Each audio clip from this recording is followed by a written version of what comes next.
convict, and he is, just had a fly hit me in the face. He like punched me. Did you see that?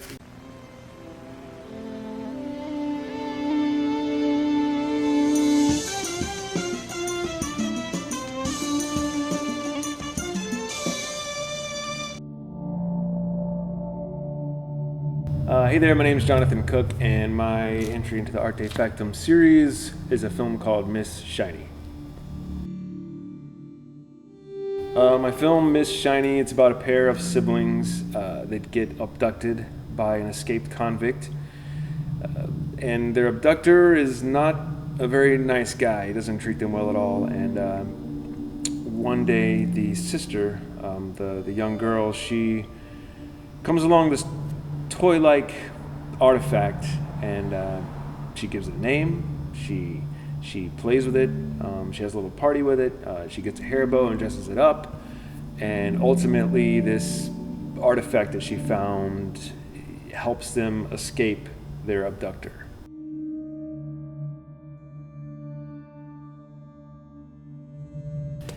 Well, when it was all first explained to me about the 12 directors getting selected, and they had asked me to be one of the directors, I felt really honored. I thought it was a cool idea, and I've always been a fan, and I've always enjoyed the Wages of Sin brand.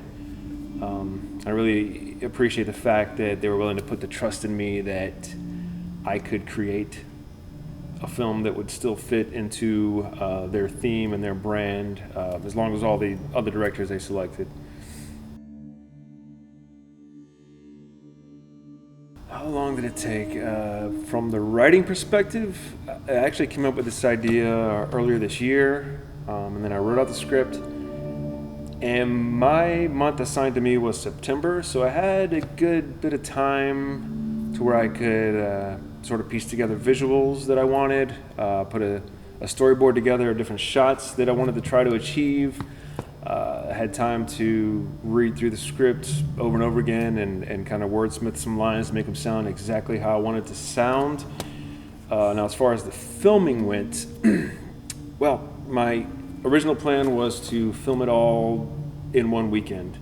I was going to go set up on a Saturday, film as much as we could, even though it was a 10-minute film, so I was well prepared. I thought it'd be an easy task. And then Sunday, get some pickup shots of stuff that we might have missed. Well, the main issue I had is that two of my main actors were kids, and you can't really film kids as long as you can adult actors. That first day we filmed, about 2 or 3 hours in, they got to a point where they were just, they were done for the day, and you could tell, and I didn't want their performance to suffer because I didn't want to push them any further than that. Because I knew if I pushed them further, I wouldn't get the delivery of lines that I wanted, and I wouldn't get the film that I wanted to make. So I had to make this decision that I would film it over several weekends. I think it came out about 5 or 6 weekends, and I just did short segments, 1 and 2 hour sessions that I knew they could handle. That first weekend, had a big crew out there. We did a good bit of filming on that first interior shot with the adult actor involved. And then the last weekend, I had a crew person help me out. But everything in between, the 5 weekends or so in between that, a lot of the movie is it's just a little girl on screen interacting with the artifact.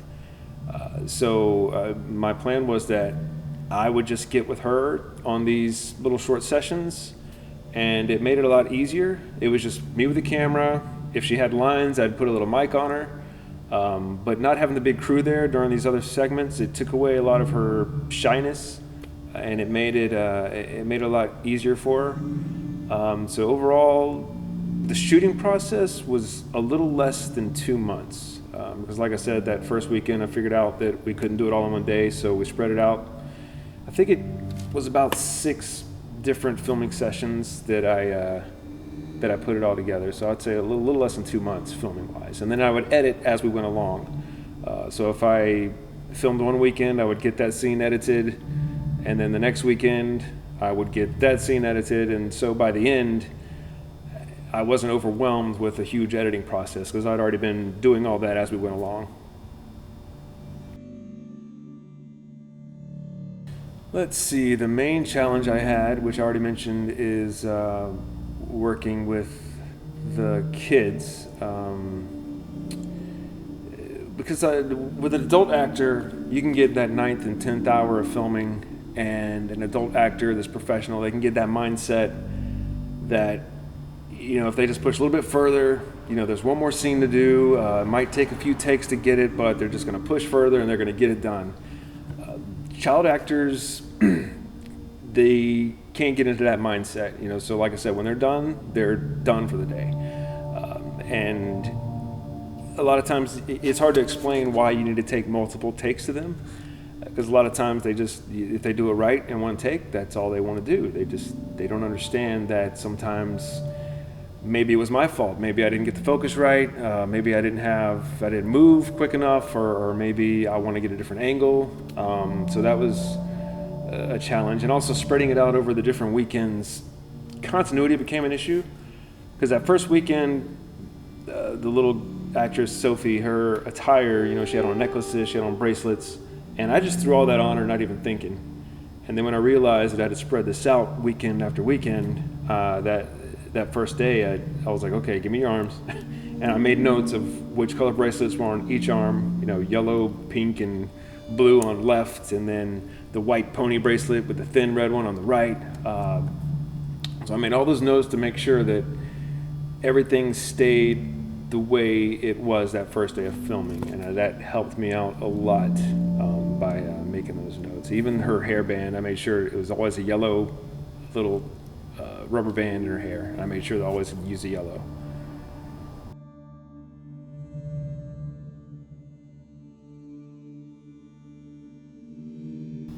Overall, I guess the main advice I'd say is you gotta keep moving forward. There's always gonna be challenges. There's gonna be things that happen that are discouraging. Like with this film, when I had to change the filming schedule and adjust things, that was discouraging because there were so many variables involved. I didn't know what the weather was going to be like weekend after weekend, and there were a lot of exterior scenes, so I needed it to look the same every single time. I wasn't sure who all was going to be available since I was spreading it out. But as discouraging as that is, you just got to sit back, think it through, and you work things out. And if your original plan doesn't work, have a backup plan. Have multiple backup plans if you need it. And on that same line of thought, the other advice I'd give is that, this film or, your film or any visual art project in general, if it's something you're creating, put some love into it. And what I mean by that is, once you got your foundation laid out, you got your movie, it's looking good, but maybe, there's an edit that looks off. Maybe the color looks a little weird. Maybe in this shot it looks one color, in the next shot it looks similar but not quite close. But if you played with it a little bit longer, you could probably get it. Or maybe there's a hiss in your audio that you haven't quite isolated yet, but you could if you worked a little bit longer. My point is, don't settle for just having a film that's good enough. If you have the time and the minor issues are fixable, go ahead and give your film a little bit extra love and fix those little issues that you can. I know, other films that I've made, I've had people, once it's all done, they would joke at me and be like, you're just being excessive and anal retentive with the details. But, if you're not willing to put that extra love into your project, then why are you even creating it?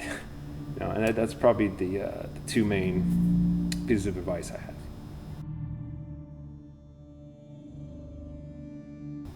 My main website is jonathanrcook.com. I have two YouTube channels. There's Fargan Sneaky Bastards Productions, which has all of my short films.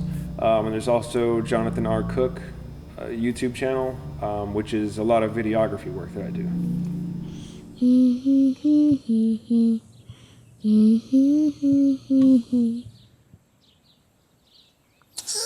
Tristan, it's yummy!